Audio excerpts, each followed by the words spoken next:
Radhe Radhe guys, स्वागत है आप सबका हमारे यूट्यूब चैनल जिसका नाम है श्री जी।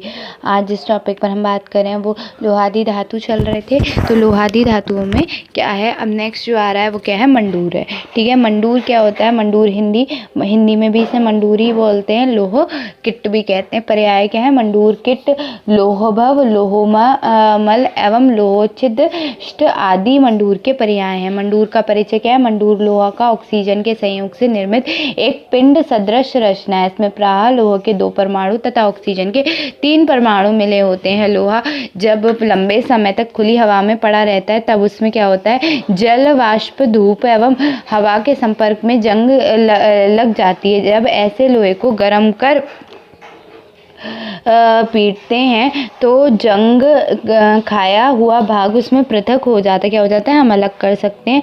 फिर क्या है कि इसे ही लोहकिट कहते हैं। मुंडादि लोह भेद से इसे भी 3 प्रकार का कहा गया है। ठीक है, फिर क्या है, मंडूर का स्वरूप लोहे को तपाने पर जब उसमें हथौड़े से पीटता जाता है तो लोहे का मैल किट पृथक होकर नीचे गिर जाता है, जो कुछ काल वर्षों बाद पृथ्वी पर पिंड के रूप में पाया जाता है। इसे लोहमल को मंडूर कहते हैं। जिस लोह में जो किट बनता है उसे उसी लोह का गुण भी पाया जाता है। तदनुसार मुंड को तपाने से मुंड किट, तीक्ष्ण होने से तपाने से तीक्ष्ण किट और तथा कांत लोह को तपाने से तीक्ष्ण किट प्राप्त होता है। मंडूर के भेद, लोहे के 3 भेद होते हैं, मुंड, तीक्ष्ण और कांत किट। इसके भी 3 हो गए, वही जो लोह वाले थे, मुंड, तीक्ष्ण और कांत। ठीक है, मुंड किट किंचित लाल वर्ण का भारी तथा स्निग्ध होता है। तीक्ष्ण तोड़ने पर अंजन की तरह आभा वाला भारी वर्ण एवं कोष्ठ का रहित होता है।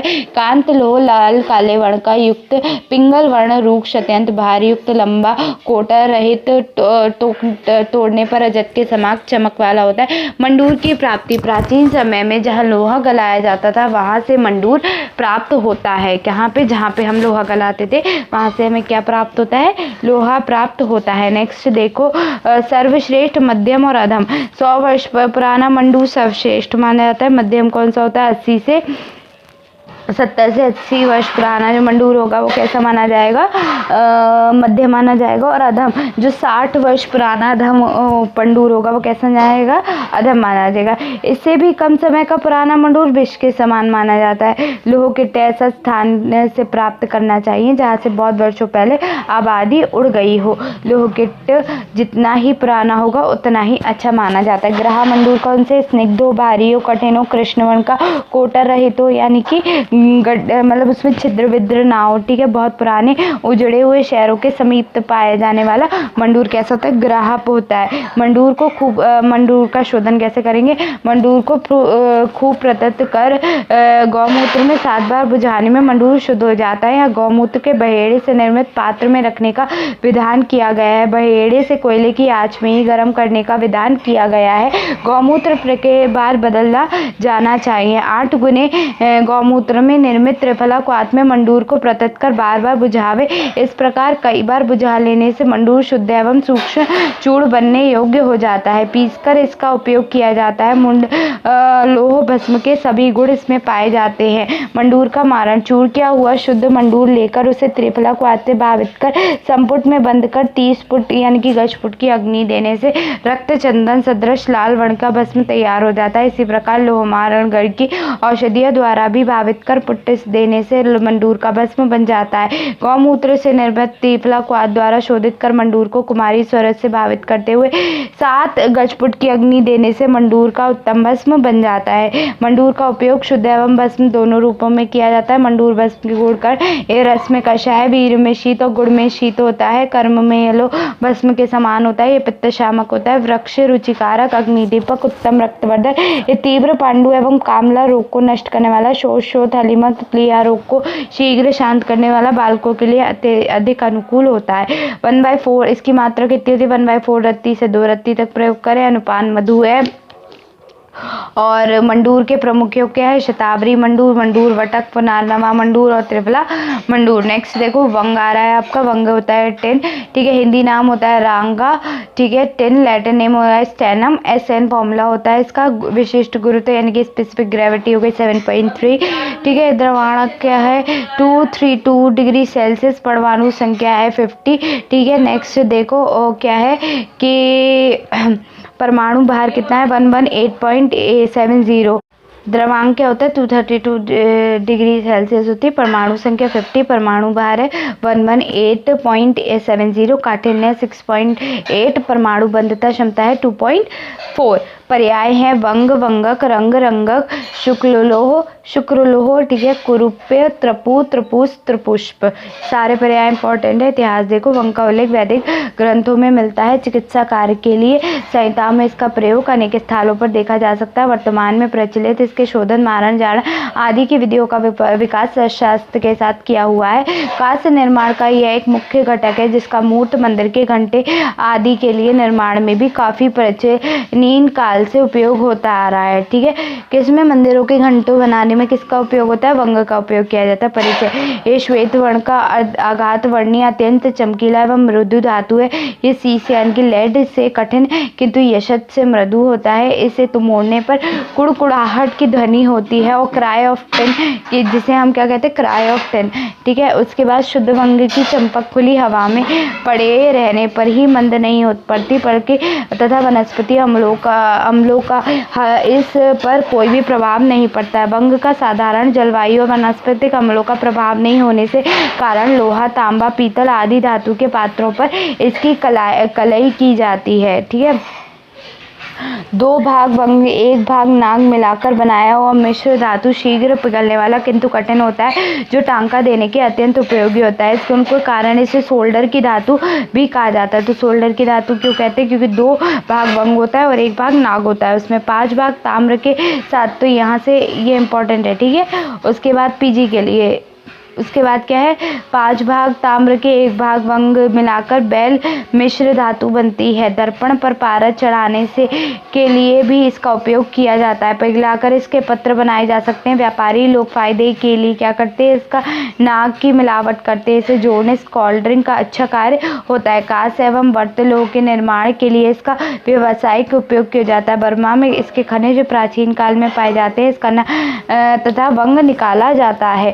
ठीक है, वंग के खनिज क्या है? इसका प्रधान खनिज क्या है? टिन स्टोन है। ठीक है, जिसे हम क्या कहते हैं? कैसे ट्राइट भी कहते हैं। नेक्स्ट देखो क्या है? प्राप्ति स्थान बर्मा, ऑस्ट्रेलिया, मलेशिया, दक्षिण अफ्रीका, चीन, सलबोरी आदि देशों से इसकी प्राप्ति होती है। भारत में बिहार के सिंहभूमि जिले से अल्पित प्रमाण में प्राप्त किया जाता है। ठीक है, उसके बाद इस खनिज पर टिन स्टोन को प्रथम चूर्ण में भूनते हैं। तत्पश्चात जल से धोकर उसमें कोयले का चूर्ण मिलाकर जलाया जाता है। इसमें परिणाम स्वरूप इसमें का ऑक्साइड कोयला ग्रहण कर लेता है और कार्बन डाइऑक्साइड बनकर बाहर निकल आता है। टिन धातु द्रव्य रूप में भट्टी के निम्न भाग में एकत्र हो जाती है। अब वंग के भेद देखो।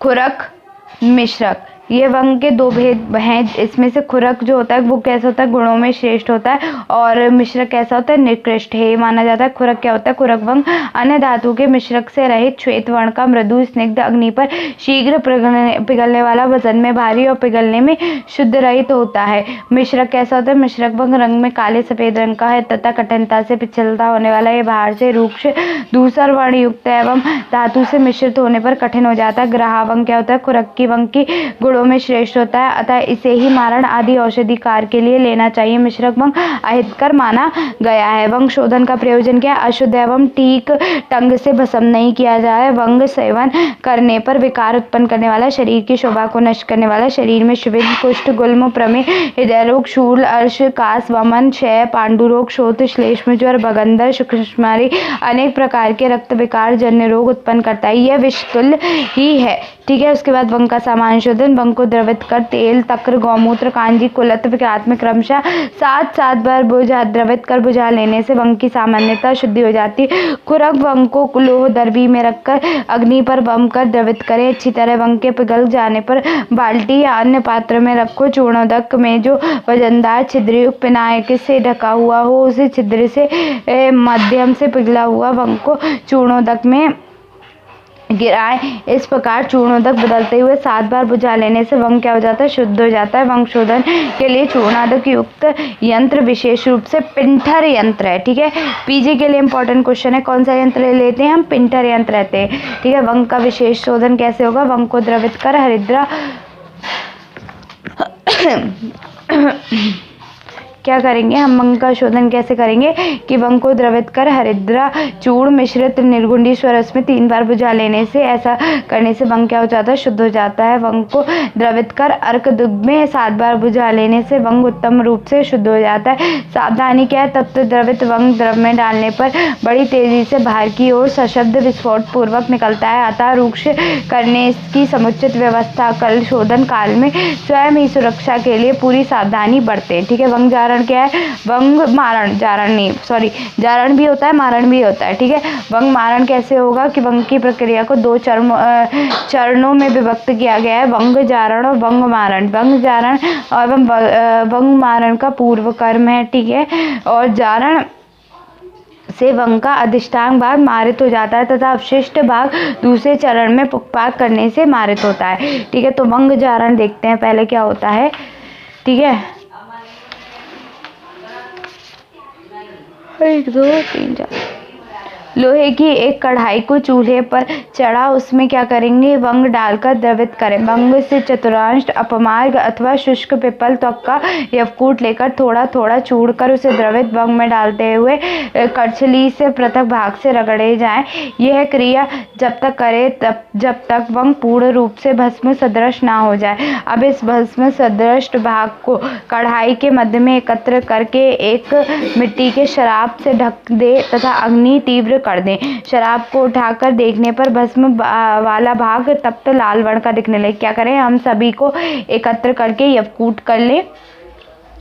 यवकूट करने पर हम क्या करें, छन्नी से उसे, करछली से उसे मध्य में कर लें। उसके बाद क्या करें, कब करेंगे हम, जब वो पूर्ण रूप से भस्म सदृश ना हो जाए। ठीक है, उसके बाद क्या करेंगे, उसे बीच में मध्य में कर लेंगे। उससे फिर क्या करेंगे, अब इस भस्म सदृश भाग को क्या करें, कढ़ाई के बर्तन में एकत्र कर एक मिट्टी के शराब से ढक दे, शराब से ढक देंगे। उसके बाद क्या करेंगे, अग्नि तीव्र कर देंगे। शराब को उठाकर देखने पर जब भस्म कैसा हो जाए, लाल वर्ण का दिखने लगता है, तब उसे स्वांग शीत होने के लिए छोड़ देते हैं। स्वांग शीत जब हो जाएगा तो कढ़ाई से शंख अथवा चंद्रमा के समान धवल श्वेत वर्ण के वंग भस्म को प्राप्त कर लें। इसे निशंक होकर प्रयोग में लावें, मतलब कोई भी शंका ना हो इसलिए।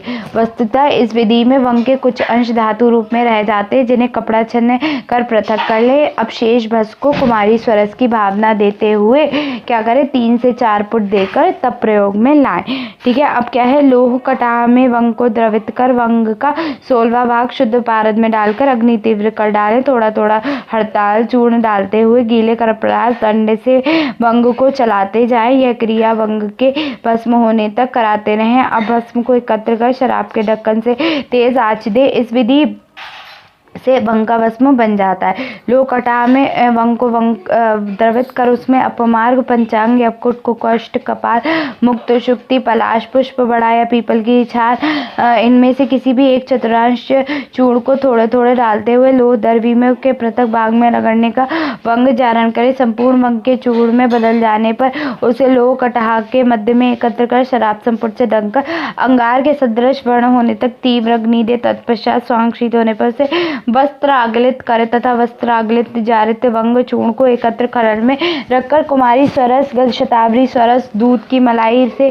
घोटकर टिकिया बनाकर सुखाकर शराब में संपुट में बंद कर अर्ध गजपुट की अग्नि में दे। ऐसा 7 फुट देने से वंग का श्वेत वर्ण की भस्म बन जाती है। पलाश मूल, तो नेक्स्ट है पलाश मूल स्वरस अथवा क्वाथ के हड़ताल का मर्दन कर वंग पत्र कर लेप कर शराब संपुट में बंद कर पुट देने से भस्म बन जाता है। वंग नेक्स्ट है वंग के पतले पत्र को बल्लातक के कल्क के मध्य रख अथवा वंग पत्र पर बल्लातक के तेल का लेप कर अवस्था में वेष्टित कर इमली, पीपल अथवा पलाश की सूखी लकड़ी की अग्नि में फूंक देने से वंग का भस्म बन जाता है। शुद्ध वंग की द्रवित कर नेक्स्ट है शुद्ध वंग के वंग को द्रवित कर उसका पतला पत्र बना उस पर अर्क दुग्ध पोषित हड़ताल या लेप कर धूप कर सुखा लेने से हड़ताल लेपित वंग पत्र को इमली त्वक भस्म के मध्य इस हांडी में रखकर हांडी की मुख बंद करके इसे फुट में फूंक दें। ऐसे 3 घंटे तक करने से वंग का भस्म बन जाता है। शुद्ध वंग का नेक्स्ट है शुद्ध वंग का पतला कंटकवैदी पत्र बनाकर इसे निम्न क्रम से फुट में रखे। गजफुट के गड्ढे को पलाश की लकड़ी दें, आधा भरकर उस पर टाइट टॉट यानी कि उसका जो बंद करने का होता है वो बिछा दें। टॉट यानी कि बोरे का टुकड़ा बिछा दें। इस टाट के ऊपर आजस्कृत का 1 इंच मोटा स्तर बिछाकर उसके ऊपर त्रिफला चूड़ और त्रिफला क्वाथ के ऊपरी हरिद्रा चूड़ का एक स्तर बिछाए। इस हरिद्रा चूड़ पर वंग के पत्र बिछा दें। पुनः इस वंग पत्र पर हरिद्रा चूड़, उसके ऊपर त्रिफला चूड़ के ऊपर अजवातक एवं अजास्कृत के ऊपर टाट बिछाकर ऊपर से पलाश की लकड़ी से शेष भाग को पूरा भरकर अग्नि प्रज्वलित कर दे। सांक्षित होने पर सावधानीपूर्वक भस्मीभूत वंग को एकत्र कर ले।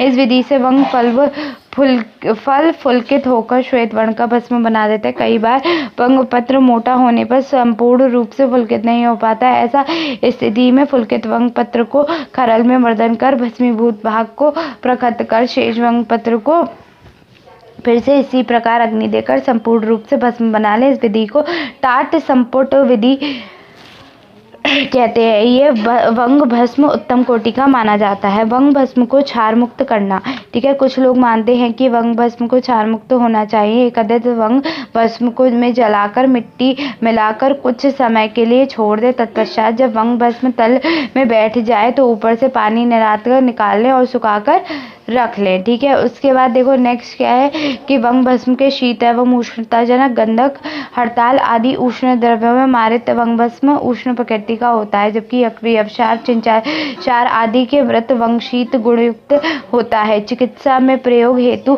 आवश्यक दोनों शीत एवं उष्ण गुण युक्त वंग भस्म का निर्माण कर प्रयोग में लाएं। वंग भस्म का वर्ण वंग भस्म शुभ्र वर्ण का होता है। वंग भस्म गुड़कर यह रस में तिक्त अम्ल कटु कषाय और किंचित लवण गुड़ में रूष शीत लघु सर उष्ण शीत वीर में उष्ण तथा कर्म में चक्षुष बल दीपनीय में दोहर प्रचार हितकर निरोध धातु स्थौल्य शहर प्रमेय शुक्रनाशक आशुषय वृक्ष शक्तिप्रद आदि होता है, ठीक है। नेक्स्ट देखो दोष प्रभाव क्या है। कफ पित्तर एवं हिंसित वात प्रकोप रोग हरत्व क्या है। पांडु कृमि प्रमेय मेद रोग कफजन रोग विषम रोग व्याधि वात व्याधि रोग उदर रोग अग्निमाद रोग गुल्म ग्रहणी ओजो में श्वेत प्रदर मूत्र इत्यादि, ठीक है। नेक्स्ट देखो क्या है।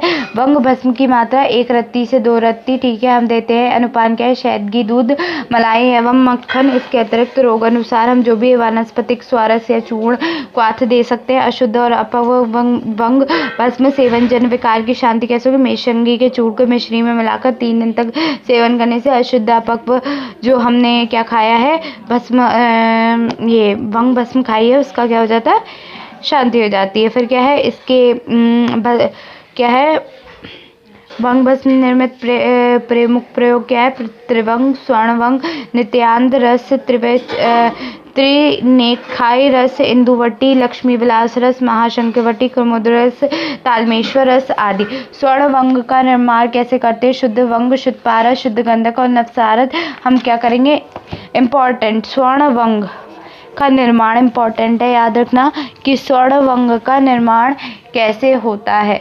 तो स्वर्ण वंग का निर्माण हम बताते हैं आपके, ये एक फॉर्मुलेशन भी है स्वर्ण वंग का निर्माण, ध्यान रखना, ठीक है। स्वर्ण वंग का निर्माण एक फॉर्मुलेशन आया है आपका, ठीक है। शुद्ध वंग शुद्ध पारस शुद्ध गंधक और नवसादर सभी समान भाग में लेंगे। क्या शुद्ध वर्ण शुद्ध पारद शुद्ध गंधक और नवसादर हम क्या लेंगे, सबको समान भाग में लेंगे। शुद्ध वंग को लोहा दर्वी में द्रवित कर उसमें पारद मिलाकर खलद में डालकर मर्दन करें। मिश्रण पिठी सदृश बन जाएगा। इस मिश्रण में प्रथम अल द्रवित नींबू स्वरस डालकर मर्दन करें, फिर थोड़ा थोड़ा सैंधव लवण मिलाकर मर्दन करें एवं जल में प्रक्षालन करते जाए। धीरे धीरे कामला नष्ट हो जाएगा। अब गंधक डालकर पहले हम क्या करेंगे, शुद्ध वंग को लोहे दर्वी में द्रवित कर उसमें पारद मिलाएंगे, फिर खलद में क्या करेंगे मर्दन करेंगे। मिश्रण पिटी सदृश बन जाएगा। अब इस मिश्रण को क्या करेंगे हम नींबू के अम्ल द्रव या नींबू के स्वरस में डालकर मर्दन करेंगे।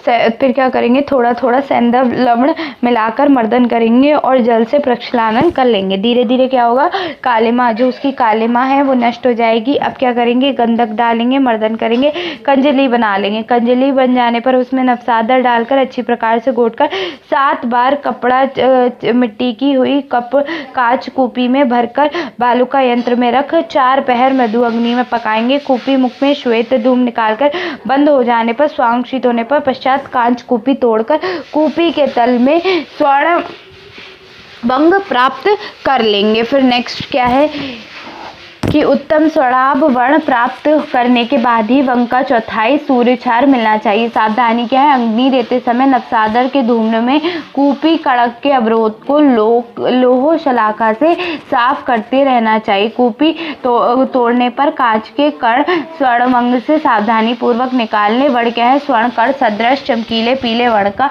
गुणकर्म क्या है, ये शीतवीर का होता है, रुक्ष होता है, सर होता है, तिक्त होता है, लवण होता है, अम्ल स्वरस होता है, बलप्रद होता है, रसायन प्रमेयनाशक, बृहस्पति, शरीर कांति, कफ निरासक, वृक्ष तथा मेदो विकार को नष्ट करने वाला होता है। 1 से 2 रत्ती बल काल का विचार कर प्रयोग करें। ठीक है, अनुपान क्या है, शहद एवं जल तथा एवं विदित रोग अनुसार वनस्पतियों के चूर्ण स्वरस एवं विधि योगों के साथ लेते हैं। ठीक है, तो यहाँ पे आपका कंप्लीट हो गया है वंग। ठीक है, अब हम बात करते हैं नाग की। ओके, हम बात कर रहे हैं नाग की। तो नाग का संस्कृत नाम क्या है, नाग है। हिंदी नाम सीसा है, अंग्रेजी नाम लेड है, मतलब English name, Latin name is plumbum. ठीक है, पीबी। ठीक है, उसके बाद आप देखो तो इसका विशिष्ट घनत्व कितना है, 11.3, द्रवांक है 326, क्वाणांक है, क्वथनांक है 1525 डिग्री सेल्सियस, परमाणु भार है 7.22, काटन है 1.7। ठीक है, पर्याय क्या है, शीशक, शीशक, शीश, नागक और सर्प के जितने नाग होते हैं, भुजंग, पड़ित, आशीवेश, सर्प आदि, कुंभकम, कुरंग, सिंधुकारण, वब्र और योगेष्ट। ठीक है, उसके बाद इसका इतिहास क्या है, शीशक धातु का ज्ञान भारतीयों को अति प्राचीन काल से है। लगभग सभी वैदिक पुराणों में इसका उल्लेख मिलता है। चिकित्सा में इसका प्रयोग संहिता काल चरक संहिता में देखा जा सकता है। शोधन, मारण आदि रसशास्त्रीय प्रक्रियाओं के विकास के साथ विस्तृत वर्णन प्रयोग में देखा जा सकता है। उसके बाद है आपका नेक्स्ट है क्या कि पौराणिक मान्यता के अनुसार शीशे को वासुकी सर्प का वीर माना जाता है। ठीक है, वासुकी सर्प यानी कि जो हमारे शिवजी हैं उनके गले में एक नाग है। ठीक है, नाग पड़ा रहता है, उसका नाम क्या है, वासुकी है, तो उसका क्या माना जाता है, वीर माना जाता है। तदनुसार सर्प राजा भोगी की अति सुंदर कन्या को देखकर वासुकी सर्प का वीर स्थगित हो गया, जो नाग के नाम से जाना जाने लगा। ठीक है, सीसा परिचय है, सीसा मलिन श्वेत वर्ण की भारी तथा मृदु धातु है। नाखून के दबाव से इस पर निशान पड़ जाते हैं। हथेली अथवा कागज पर रगड़ने पर काली रेखा पर निशान बन जाता है। यह आघात वर्णीय होता है। शुद्ध जल तथा रूक्ष वायु का इस पर कोई प्रभाव नहीं पड़ता, किंतु अशुद्ध जल और अल्पांश में घुलनशील है। ऐसा जल पीने से नागजन्य विकारों को उत्पन्न करता है। व्यवहार में इसका पानी के पाइप, बंदूक की गोलियां तथा सिंदूर बनाया जाता है। नाग यौगिक के रूप में ही प्रयोग किया जाता है। नाग के खनिज का यौगिक के रूप में प्रयोग किया जाता है। गैलेन, सेरिसाइड, ठीक है, गैलेना, सेरेसॉइड, एंजेलासाइट, मेटलोकाइट और लिथार्ज। ठीक है, उसके बाद भारत में प्राप्ति स्थान क्या, भारत में कश्मीर, पंजाब, राजस्थान, तमिलनाडु, बिहार तथा विदेशों में ऑस्ट्रेलिया, अमेरिका, मेक्सिको प्रचुर मात्रा में पाया जाता है। भेद है, नाक के 2 भेद होते हैं, कौन कौन से होते हैं। फिर नाक के भेद हैं, नाक के 2 प्रकार का होता है, कुमार और समल। ठीक है, इनमें कुमार नाग अधिक गुणों वाला होता है तथा रस कार्यों में इसी का प्रयोग किया जाता है। ठीक है, उसके बाद नाक की अग्राह्यता, अग्नि में शीघ्र पिघलने वाला, भारवान, काटने अथवा तोड़ने पर अंदर का भाग काला, चमकदार, दुर्गंधयुक्त एवं बाहर में काला नाग श्रेष्ठ होता है।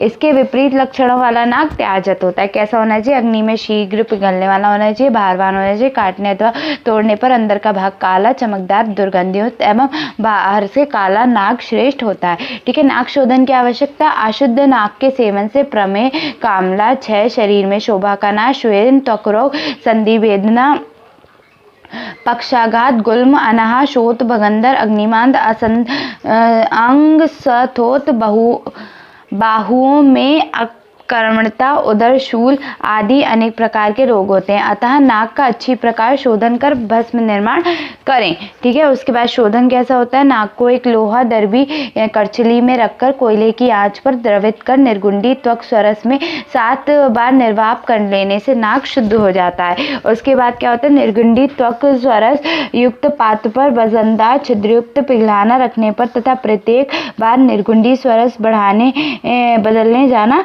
चाहिए। उसके बाद द्रवित नाक को स्वच्छ चूर्णोदक में 7 बार निर्वापित कर लेने से नाक शुद्ध हो जाता है। ठीक है। नाक को द्रवित कर नाक को षोडांश, निर्गुंडी, मूलत्वक, रेगाड़ू, बीज चूर्ण तथा हरिद्रा चूर्ण मिश्रित निर्गुंडी पत्र स्वरस में 3 बार निर्वापित कर लेने से नाक शुद्ध हो जाता है। इस प्रकार शोधित नाक से निर्मित नाक भस्म के सेवन से मूर्छा, स्फोट आदि रोग उत्पन्न नहीं हो पाते हैं।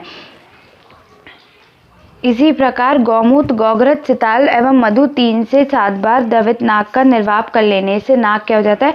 शुद्ध हो जाता है। शोधन में सावधानी। द्रवित नाक को द्रव में डालने पर विस्फोट के साथ द्रव्य से बाहर छोटे छोटे कणों के रूप में नाक उछलकर तेजी से बाहर निकलता है, जिससे प्रयोगकर्ता के जलने की संभावना रहती है। अतः द्रव्य पात्र के ऊपरी छिद्रयुक्त ढक्कन रख लेना चाहिए। नाक का मारण कैसे करेंगे? नाक का मारण है एक लोहे की कढ़ाई में शुद्ध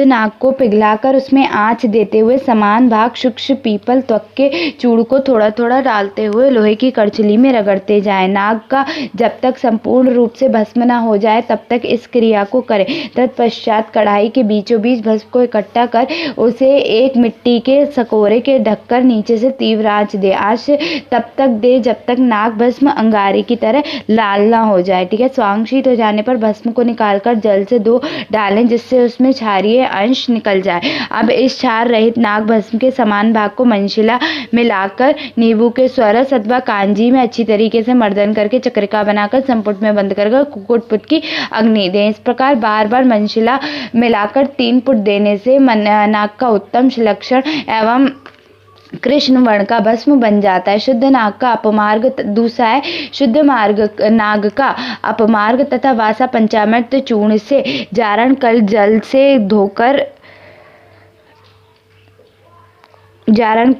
से धोकर क्षार मुक्त कर समान भाग मनशिला मिलाकर वासा स्वरस की भावना देकर चक्रिका बना एवं सुखा कर संपुट में बंद कर कुक्कुट पुट की अग्नि में फूंक दें।